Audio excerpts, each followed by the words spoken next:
This is very exciting for me. I'm getting worked up while I'm on. In fact, we might not even film this or air this because it's going to create too much competition.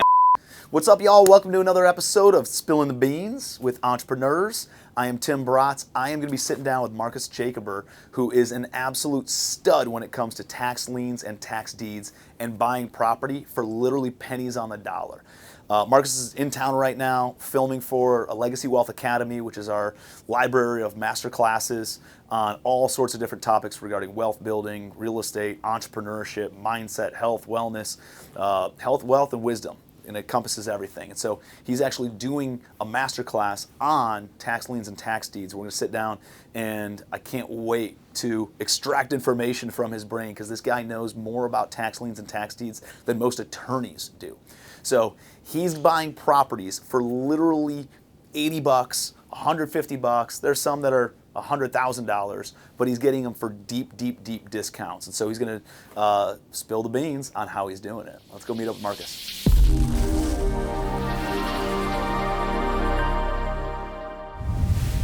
Marcos, what's up, buddy? Welcome to Charleston, all the way in from Puerto Rico. Puerto Rico, thanks for having me here. Dude, I'm excited, man.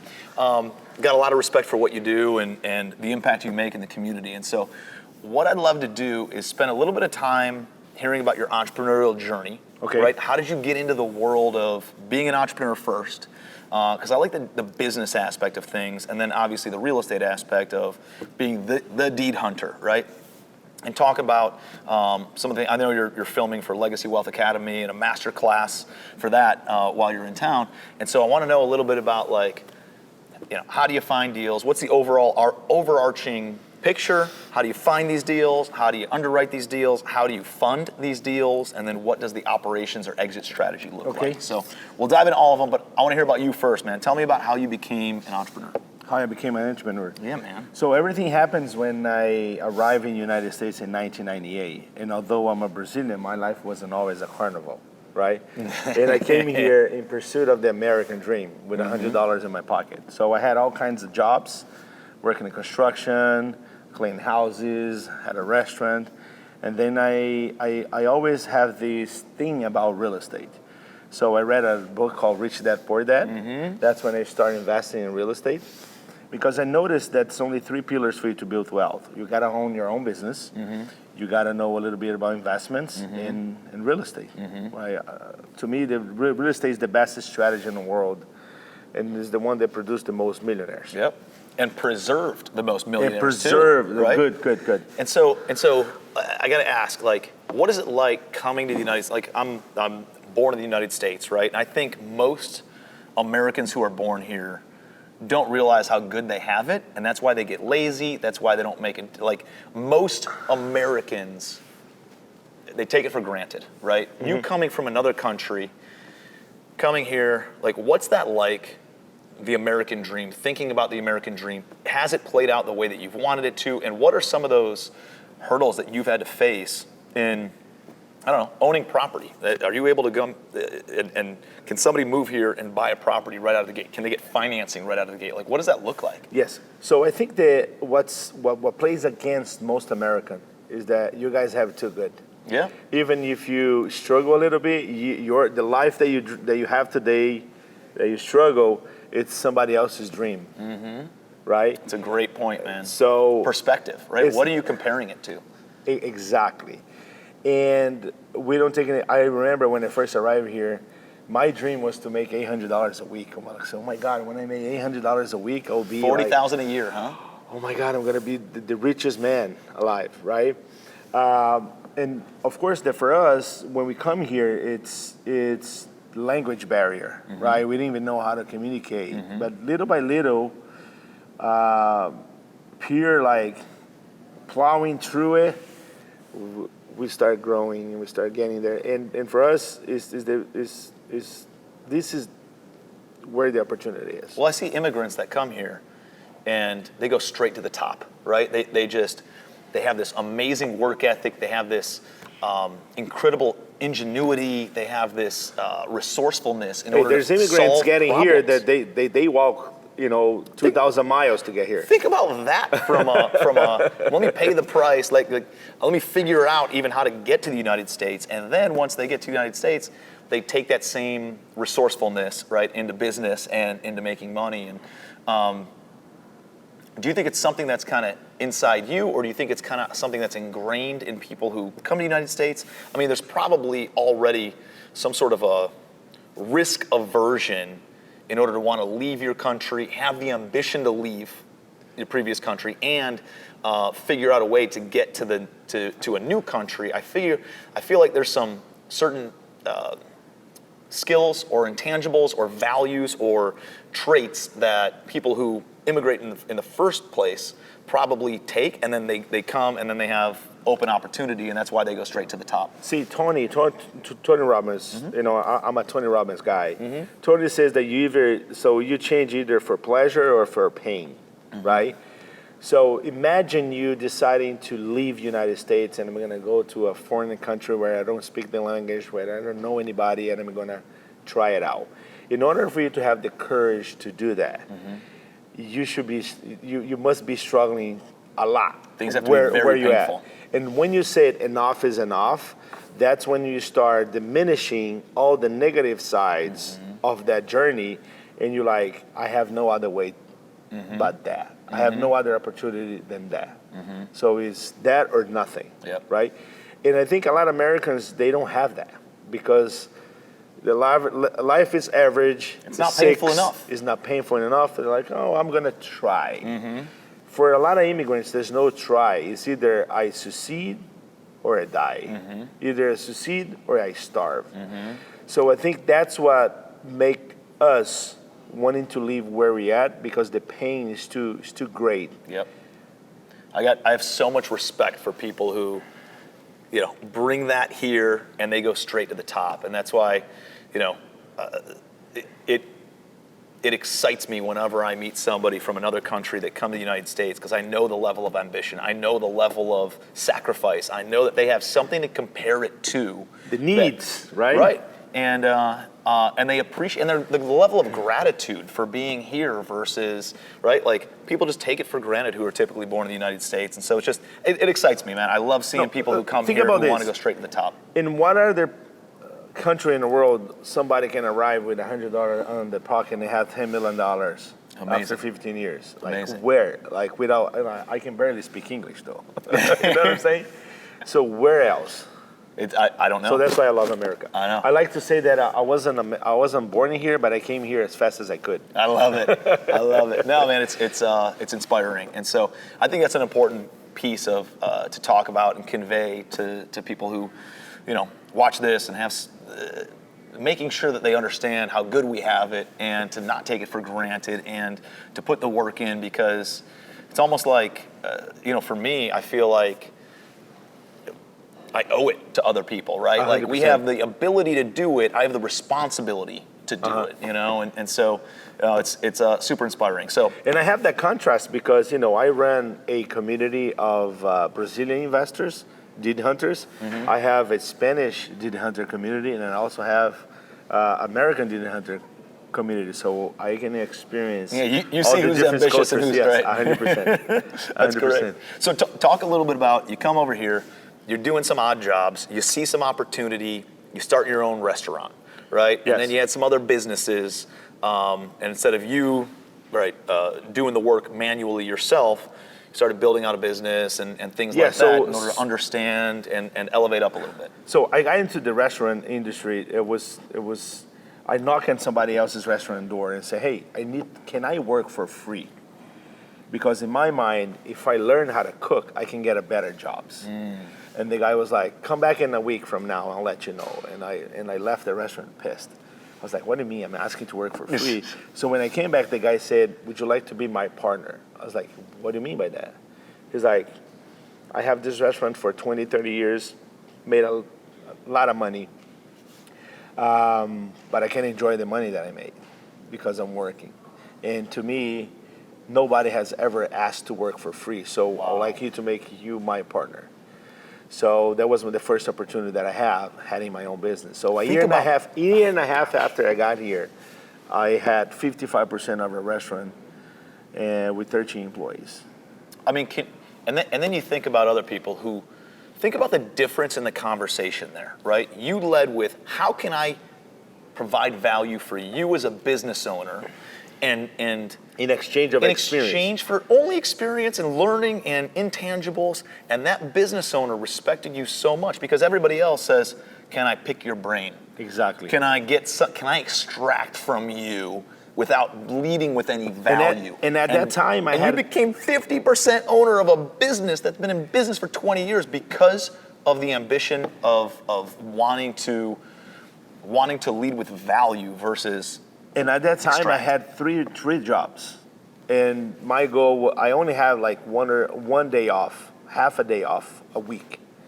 I was working about 80 hours a week with those three jobs, and I was like, I'm going to invest this time so I can learn that knowledge, because once I learn how to cook, I mean, nobody's going to take that away from me, and how much money I can make after I gain that knowledge. So a lot of people don't think knowledge that way. Once you learn it, it's yours. How many times can you leverage that knowledge? Yep. And then he was like, how much money you making in all the three jobs? I said, I'm making, $600. And he's like, I'll pay you $800. What was my dream when I first came here? $800. I was like, I'll pay you $800, and then I'm gonna give you, how much money do you have saved up? I said, I have $10,000. I said, give me the $10,000. That represents 5% of the restaurant at the time. And we never signed a piece of paper. And I remember going home like, what if he takes the money? What if it's a scam? What if, I was like, you know what? I have nothing to lose. If I lose the 10K, I'll make it back, right? So I say yes, and then I had my $800 a week, and then every week they will, after we pay all the bills, I have 5% of, at the time, right? Whatever quota I own at the business. So I learned. So he increased your equity by. Oh, okay. Oh, so after all the bills are paid, then let's say you netted $10,000 that month. You got an extra $500. Exactly. That month. And then I was like, keep that money. I don't need it.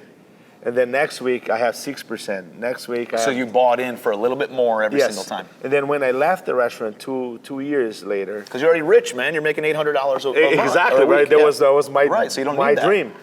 So and when it's forced. It's so brilliant. Like it's so simple, but people just don't think that way. It's like, keep it. I'm willing to sacrifice the extra $500 a month or $500, whatever, in order to just make sure that I'm investing, and you're hiding the money from yourself. Yes. You're investing it into an asset that's just going to compound. You put the money to work for me. It's amazing. In that sense. And then when I left the restaurant, I had 55% of it. Amazing. So he died it. Then we have to sell it, and then I got 55%. Then I went to work for a company. So he ended up passing away? Yeah, and I went to work for a company called FEDX. Ever heard of them? Yeah, I have. Yeah, I drove a FedEx truck for 14 years. Did you buy? Do you own the route or yeah, something like that? I had a FedEx. I bought a FedEx like a franchise, ground right? route. Yes, and but now I have a different relationship with FedEx. Instead of delivering boxes, I got checks in the mail every week. That's good. That's good. And then I got into real estate. From 2000 in 2004, I had 12 single-family properties because I reached that port or dead. And then in 2004, a friend of mine gave me a book called The 16% Solution. It talked about tax liens and tax deeds, which is the two oldest form of investment that ever exist in the United States. It's 140 years older than stock market. And I didn't know at the time, so he gave me the book. I looked at it. There was no pictures in the book. I was like, it must be not interesting. So I threw the book in my office. It's not even a picture of a property in here. So I threw that book in my office, and that book stood there for 5 years. I kept doing what I was doing. I got into 17 properties by 2007. And then what happened? Do you remember? I do, vividly. So I lost 16 properties that I had. Moved to Houston, Texas. I was able to salvage one property. How come you lost those? Like, why did you lose them? If values went down, but you had enough cash flow coming in, were they rented or no? Yeah, they were rented, but I didn't have no mentor at the time, and I thought everything was collapsing. And I was like, the property that I paid $170,000 worth 10.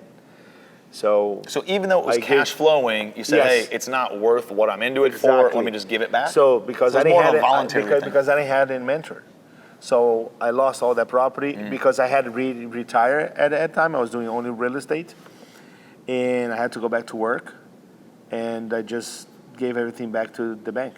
Lost it all. Yeah, I mean, because If I had a mentor, I I agree. would have worked a different route. Well, I think that, people get so. I'll give you an example. My net worth, as soon as interest rates went like this, my net worth dropped by probably $15 or $20 million because interest rates went up. So valuations on paper came down, Yes. and all of a sudden I'm worth less money. Nothing changed. Nothing changed other than interest rate, but I had fixed interest rates on my property. The same occupancy, right? Everything's the same amount of cash flow, covering all of our bills, paying our mortgage, same amount of cash flow left over at the end of the day. And it's like, but everybody's saying values have come down. It's right? just You're like a not worth roller as much coaster, money. right? You only get hurt if you jump the cart. Right. Only if And I you, did only if jump you the cart. sell, Yes. do you actually realize the loss on that. But if you don't sell, if you just hang on to it, if you kept on cash flowing the property and you just ride out the storm, all of a sudden, what are those properties worth today, right? Versus what they were in 2007, Yes. you know?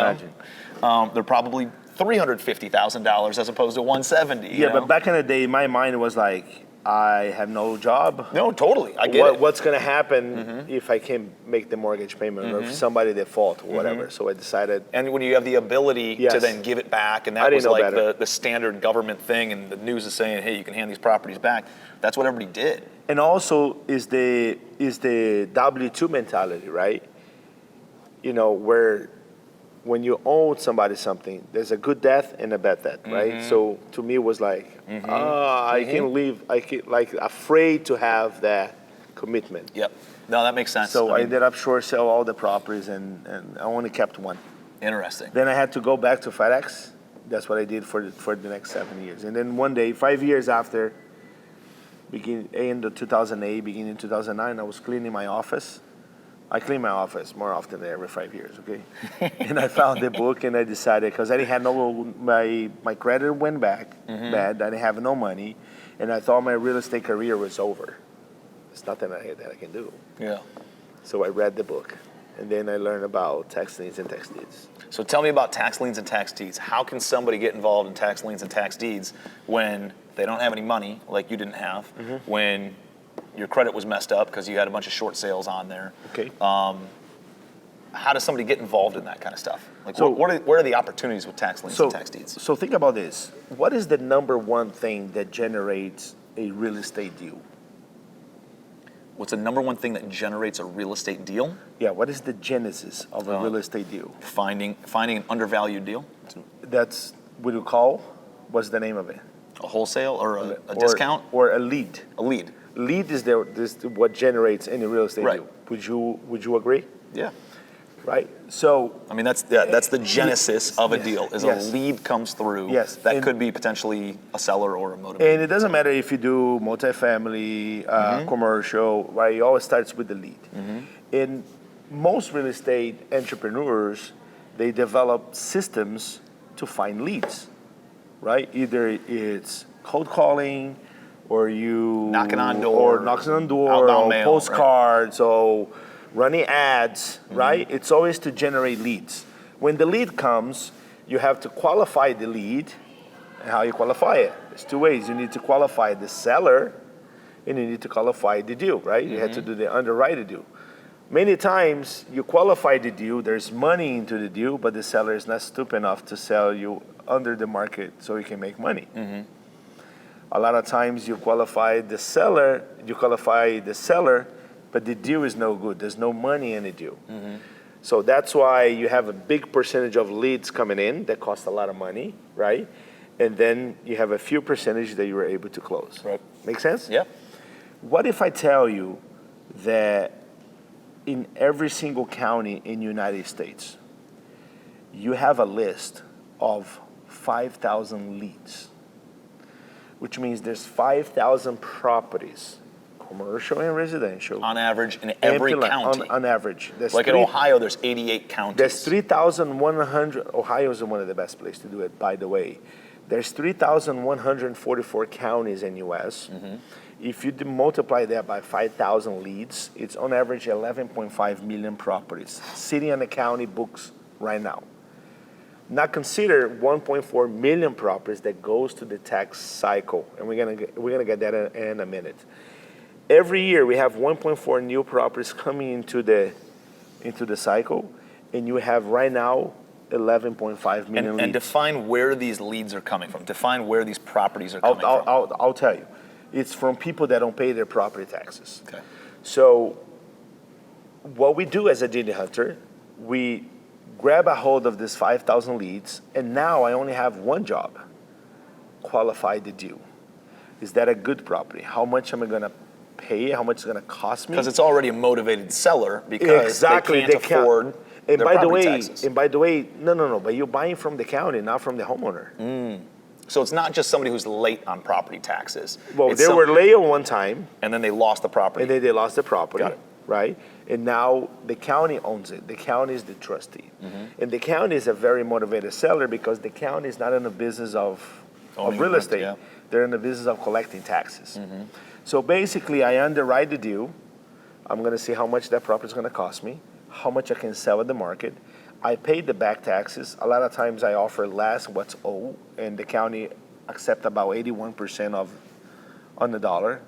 Really? And then the county hands me the deed of the property.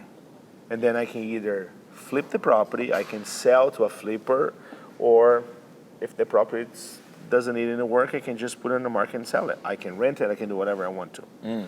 So there's actually two strategies, right? So thinking about the map of the United States, divided in half. We have tax lien states and we have tax deed states. Okay. So what is the difference? Tax lien, when you invest in tax lien, you can make anywhere from 8 to 36% return per year, guaranteed by law. And that's somebody who comes in and essentially pays the property taxes on behalf of the homeowner, or the property owner. Yes. And then in order for the property owner to not lose the property, they have to pay that to Plus the person interest. who buys it. Plus interest. So to they the tax don't pay to the person, they pay to the county. The county collects the money and sends you a check. By law, the county has 4 days to send you a check. So let's say Joe owns a property that's worth $200,000, has $160,000 mortgage on the property, and the tax bill is $3,000. If Joe doesn't pay the taxes until March 31st, the county is going to put a lien on the property and offer to deed hunters like you and me. I go in, I write a check to the county for $3,000. Then after I do that, the county is going to notify Joe, who owns the property, and Bank of America or whatever is the lien holder. Say, hey guys, something happened here. Now you guys have 12 months to pay the taxes. There is a period of time we call redemption period. And redemption period goes from 4 months to 4 years, depending on which state. Okay. So if I buy a tax lien in Indiana, it's 4 months. If I buy in Colorado, it's 3 years. If I buy here in South Carolina, it's 1 year, right? So then after everybody is notified, the clock starts ticking. And then I only have 2 scenarios. Joe comes forward, pay the taxes. Let's say the county is charging 25% interest.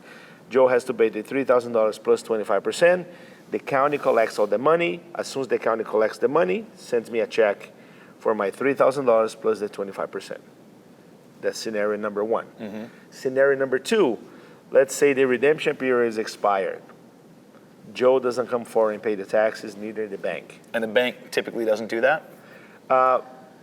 It happens more often than you think. Yeah. Okay? I would expect the bank to come in and, or you're saying it doesn't get paid by the bank happens more often than you think. Yeah, does not getting paid Interesting. happens more. Because thinking about this, when you take out a loan, usually banks sell their loans to other institutions, right? And the county has only the only obligation is to notify whoever is recorded at the county. And a lot of times that information get lost. Oh, interesting. Bureaucracy, right? So the second scenario is Joe doesn't pay, county doesn't, the bank doesn't pay. Then I'm going to call the county and say, hey, the redemption periods are expired. I like to exercise my second right. And the second right is foreclose on the property and get the title. And I receive that property free and clear, and the mortgage on the property is eliminated. It gets totally eliminated. Yes. So you can foreclose on it, assuming the bank doesn't come up and buy out the tax lien or buy out the property. You can foreclose on it, and you get it for $3,000. For $3,000, exactly. Because American law is basic in English common law, And as soon as the county puts the lien on the property, it supersedes the bank. Right. Until now was the first lien holder. Right. So now the county has. And how often does that Priority. happen? So when you invest in tax lien, you have 3 to 7% of chance ended up in with the property. So it's a perfect vehicle for those who don't like real estate. And you can buy tax lien. All you need is an internet and a computer. And in most states, that's the return on investment for buying the tax lien, it gets bid down, right? So it might start at 20%. You can bid down. But you're willing to take 18%. And then I say, Yes. all right, well, maybe I'll take 16%. That's the case of Florida. Florida pays 18% a year, is in a bid down interest. But check this out. Every time there is a tax lien auction, you have about 50 to 60% of the tax liens that doesn't get bought out. And they go to a list we call over-the-counter list, OTC. When you buy the tax lien on an OTC list, after the auction, there's no competition, there's no bid down, you're gonna get the full interest rate. Interesting. So me as a deed hunter, I bypass the auction and I go for the leftovers. I love that. But check this out. What if I'm looking on an OTC list, let's say for South Carolina, where it's 12 months redemption period, and I have tax liens on that list that's from 2019? What do you think happens? Well, there's 5 years, and you can instantly foreclose on it? Exactly. I don't have to wait 12 months because the redemption period started at the date of the auction, not when I buy the lien. So you can actually buy properties Do in you the have to tax buy it lien for all states. 5 years? Well, Probably. usually you have to make all the taxes current, right? But that's the underwriting part, right? How much that property is going to cost me and how much I can sell it for. So using that strategy, I bought properties for as low as $31.21. That's wild. I can show you on a cell phone in That's 3 wild. minutes how you can get that. In my best case scenario, I bought a property that I paid $6,342.79 and sold for $1.5 million. It's amazing. Right? So that's tax lien. Yeah. So in my book, So that's your best case. That's your best deal ever. What's like an average, middle of the road type of a deal for you? it's middle of a road. I'll give you the worst case scenario. Yeah. Worst case scenario, if you buy tax deeds in Florida, you can make 35% every 90 days. Really? Yeah, because Florida is very competitive because most So of the why aren't more auctions people- are online. Why aren't more people doing that? Very simple. They just don't know? Ignorance, lack of information, they don't know. Why everybody knows about bank foreclosure? Because there is It's in the news. Everybody's talking about and there is it. a private company that's hired by the banks to organize the auctions. So they want to attract more competition. And then when you have more competition, the bids goes up. Bank makes more money. The auctioneer makes money as well. On the county level, by law, the county can only keep the $3,000. Even if I go to an auction and I pay for the property $100,000, the county can only keep $3,000. The $97,000 stays in the county and needs to be sent back to the bank or the homeowner. So there's no incentive from the county to promote that stuff. Right. Yeah, And they a don't lot have of to. people, and if you call your local county and say, hey, I would like to know how that works, they said, we cannot give you any legal advice. Oh, wow. People that work in the county doesn't know exactly how things work. I believe it, actually. It's amazing. So that's tax lien. On the tax deed side, it works a little bit different. So on the tax lien side, you're not buying the property, you're buying the lien, right? With the right of foreclosure on the property in case of non-payment. So you have a $200,000 asset protecting your $3,000 investment, right? On the tax deed side, same scenario.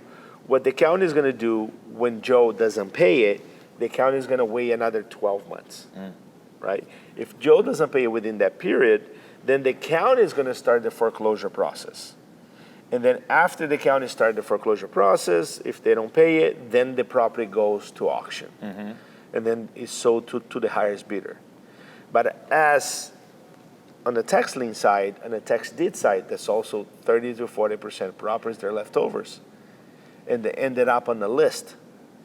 And all you have to do is find the list, right? And every state. And this is like the land bank list? Is that where they usually put that or no? It's almost like that. Land bank are institution created by the county or the local government to promote the sale of properties that were left over from the tax deed sale that nobody bought it. Right. So it's different than the list. There's counties, they have the auction, they have the list, and it might call a struck-off list or a scavenger list or over-the-counter list, and then you have land bank. So much so that we have 3,144 counties in U.S. and only 160 land banks. Wow. There are land banks that give you away property for $1. I've seen them. I've seen it in Cleveland before. Yeah. Yeah, I mean, they're in tough area. I mean, it depends, right? But I mean, I've seen some huge opportunities on this. But think about this. So if you were starting in real estate, right? And I believe I do commercial real estate, I do multifamily. I believe you should have fast money, slow money, and something in between. Yep. So Caesar, that's here with me, on his first deal, he bought a piece of land in Duval County, and he made $120,000 on his first deal. It's awesome. So all right. So the people that watch Spilling the Beans and are in legacy family, not many of them. I mean, there's some newbies who have never done a deal before, but a lot of people are some of the best flippers in the country. They already have a portfolio of 50, what a best way for you doors. to find leads. Agreed. So if somebody already has experience in real estate, how do they add this to their arsenal, right, in order to find more deals and scale and or maybe capitalize on it? Like, for me personally, if I have access to a bunch of money and I can go raise a fund of $5 or $10 million, and it seems like a very safe place that I can go deploy money. Yes. And at the worst case scenario, get a 15% return. I pay my investors 10 or 12%, right? And I can make a spread there. Yeah. For instance, when I raise money, I pay my investors 20% a year, 5% a quarter. Okay? And that's very doable, because if I go to the lousiest state to invest, Florida, lousiest because I can make 35% in 90 days, I can cycle that money in at least three times a year. Okay? On average, on a tax deed transaction, on average, you're going to make 70 to 200%. Then you have land, where it's a low ticket item, but you have a bigger spread. For instance, about 12 months ago, I bought 1,000 pieces of land in Arkansas for $350 each on the gated community, 5 lakes, 3 golf courses, and I'm selling those for $5,000 to $20,000. So you do the math on that. And there's also big ticket items, right? 4 months ago in Fisher Island, Miami-Dade, there was an apartment that was sold for, it was worth $14.7 million, and somebody bought it for $2 million. Okay, so you have all in between. Yep. So how can you put that in your arsenal? Very simple. You hire a couple of VAs. You teach them how to do the underwriting of those properties in 7 steps. Very simple. That's the Did the Hunter method. And you're going to have a lead machine. And thinking about this, there's no getting on the phone, convincing the county, going to see. So you just do the underwriting on those 7 steps. You write a check and you get a deed of the property. Wow. Without even going to the auction. You can go to the auction. That's one part of it. So if you flip houses, what a better ways for you to find leads. We sell properties to flippers all the time. So where would you say are the gaps or the bottlenecks? What are the biggest struggles that people have that come into this type of investing? And where are the gaps? Like, what are the hardest things to solve, the hardest problems to solve, or where are the difficulties in doing this business, right? 'Cause as far as like, too good to be true. All right, well, you actually have to do the work. You actually have to hire some VAs. You have to have access to money, right? Or private money. Because there's no financing. There's no 10%. There's no leverage. Cash. Yep. You got to be cash. You got to pay and sell it cash. So that's usually the biggest struggle, is people being able to raise private money. Yeah. But if you can raise private money, then the vaults are open. Because think about this. If you have a team of people that's going to underwrite those properties, right? And typically a VA, we pay $350 a month. and they can research 40 to 60 properties a day. Right? A VA can easily do 1,000 properties a day. And out of the 1,000 properties on the list, right, I can buy 30 to 40% of those properties. Wow. And I'm not talking about auctions. Auction is different. So first layer is auction. Second layer is the leftovers from auction. And most people, like and that's where the opportunities seem to be. They both. Okay. Right? And I like to work on the list because there's only about 5% of U.S. population knows about tax liens and tax deeds, who truly knows. And they have this perception that if the property wasn't sold at auction... 5% of investors know this? Yeah. Okay. So every time I go to a real estate conference to speak about, people look at me like I had the third eye on my forehead. I know enough about it to be dangerous, but not like this, right? Like this is very exciting for me. I'm getting worked up while I'm on. In fact, we might not even film this or air this because it's going to create too much competition. No, I'm just kidding. No, but what do you mean? There's 11.5 million properties out there. There's abundance. And if each one of them is $15,000, you need around $285 billion to buy all the properties. I think we could raise that money with the returns. I'm more going to be concerned if Elon Musk, Jeff Bezos, and Bill Gates decided to get in the tax deed business tomorrow. That's the only way I'm going to be concerned. But again, the bottleneck is there's no artificial intelligence that you can use to do that research for you. Every county is different. You know, I can go in one county in South Carolina and the process is done one way, and I go to the county next door, it's a completely different. Interesting. So you have to figure it out, those in and outs, because the law states if the state is tax lien or tax deed, it states the percentage, but it's up to the counties to figure it out how they're gonna do it. And we have 3,144 different ways. It's a lot of different. That's why no company was able to systematize this as an investment product. Right. Which is good because it gives you the same opportunity of Bank of America or Chase or any investment fund that buys tax liens. I mean, that was my thought process, is like, if you're an investment fund and you've got an endowment from Harvard of $2 billion or something, like, how do you put that much money in play? It's unique for the mom and pop investor. It really creates a lot of opportunities for us, or somebody who's got $10 million or $50 million, they can easily put that in play. But it kind of gets hard when you want to scale to the $1 billion amount 100%. and really put that much money in, because there's so many different types, and every single county is a different learning curve. And that's the next thing that I'm working. How can I have a system or a platform that makes unique and easier for every investors to do? So first, I was the guy that want to make a lot of money. I want to quit delivering boxes and just make a living by buying tax liens and tax deeds full time. I've done that. Second, I want to be the guy, the number one mentor, the number one expert on the area. I want to be a front of 5,000 plus deed hunters, and I did that. So now I'm working.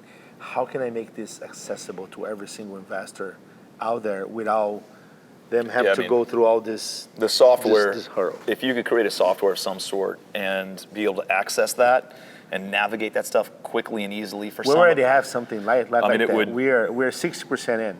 So the you'd software, sell that software for $1 billion alone. Yeah, we're almost there. So now it's how we're gonna integrate the counties, because there are counties that you go there. So can I tell you a story? So I call a particular county in Pennsylvania, and I'm in Puerto Rico, right? And I say, hey, look, I analyze your list, and I have to buy, I want to buy 50 properties. Can I just mail you the check? And she's like, no, you got to come here in person. I was like, what do you mean? I'm in Puerto Rico. It's like, no, you got to come here in person. I said, why? I said, no, because you're going to come here. I'm going to stamp all your applications. Then you got to hand it over to 3 doors down. Across the hallway. Across the hallway. Then Mary has to look at it. And then she's going to give you another piece of paper that you come back to me. That's when you make the payment. That's wild. So we still have counties like that. Can you send an attorney to go do that stuff for you? Yes. You got to have somebody that's going to be boots on the ground. So it doesn't have to be the person who's on title. Not necessarily. They just need a document that gives them authority in order to sign. Yes, exactly. But we still have counties that operate in that fashion. It's wild, man. I was driving in 2018. It seems like as technology driven as we are, we're in a very unique spot in time, right? And I love that because think about Right. this. How many people have called the county and tried to buy it and couldn't figure it out how to do it? Or weren't willing to get on a flight and go there. Exactly. So we have a lot of opportunities. So that's why I started this Deed Hunter movement in 2019, and the goal is to have a Deed Hunter in every single county. We are 3,000 army of Deed Hunter. I love that. All over. I love So that. now I can raise all kinds of money, and I have the capillarity to scale because I have a soldier in every. I love that. A partner soldier in every single place. I love that, man. So I love it. We started out with your story. We're talking about where we're at right now, and we have a vision for the future. It's exciting to watch. It's exciting to see. It's exciting about the impact that you're making on a lot of people's lives and being able to, kind of pay it forward and give that value to everybody else. And I love the abundance mentality that you've taken too. Yeah, because it started when I met a lady from Mexico at one of the auctions. And I was still working for FedEx at the time. And I approached her because I noticed she was going to buy a property that had no commercial value. It wasn't a floodway, so she could never build anything on it. And she was going to lose $30,000. And I approached her, I said, don't buy that property. And she looked at me kind of mad, right? And the only reason why she didn't buy the property because somebody else knew less than her and had more money than she had. And then at the end of the auction, she came talk to me. She was aggravated, and then I was like, "Look, I told you not to buy it because of this." And she was like, "Well, can you teach me how to do that?" And then she invited 4 friends. I was going every Saturday to teach them about tax liens and tax deeds. And Reina now she makes a couple of $1 million a year. Jose Garza buys and sells about 200 to 300 properties a year. Claudia does the same thing, and Jose Fernandez was the only one of the group that didn't do anything, and he still manages Los Cucos restaurant in Houston. And to me, it was like, I can't shut up. I got to tell everybody about this stuff because I saw the transformation on their lives. But thinking about, even if you are a mid or a huge investor, plugging that little wheel or outside of the box strategy An to extra what tool in you the tool do belt. You know what I mean? And you hire VAs to do the research, how much opportunity you're going to be able to tackle. Yeah. And when you invest in counties, you're investing in the community because the counties use that money for schools, for police, for infrastructure, for all of that. I love that. So you're doing good too. Well, man, It's a win-win-win. I can't wait to watch your masterclass. I'm super pumped that you're Thanks here. for having me here, I man. appreciate you. I appreciate you being part of the legacy community, and it's an honor to have such rock stars like you in the organization and providing value, leading with value, and being able to work with everybody else on the team and in the community. So pumped to have you here, man. Pumped to check out the masterclass. Appreciate you. Thanks, Tim. Hey, hopefully you got a ton of value out of this. If you want to check out Marcus's masterclass on Legacy Wealth Academy, just go to lwacademy.com. There's a whole library of masterclasses on there regarding all things wealth building, all things real estate, all things entrepreneurship, all things health and wellness and well-being and personal development. So it's only $9.95 per month in order to have access to this entire library of digital masterclasses. You can plug in as much as you want, and Marcus's class is absolutely fire. So excited for you to check it out. And if you got some good value out of this, I'd love to see the takeaways in the comments section. So give me a like, give me a subscribe, and if you would, give me your biggest takeaways in the comments below, and I will see you next week on Spilling the Beans.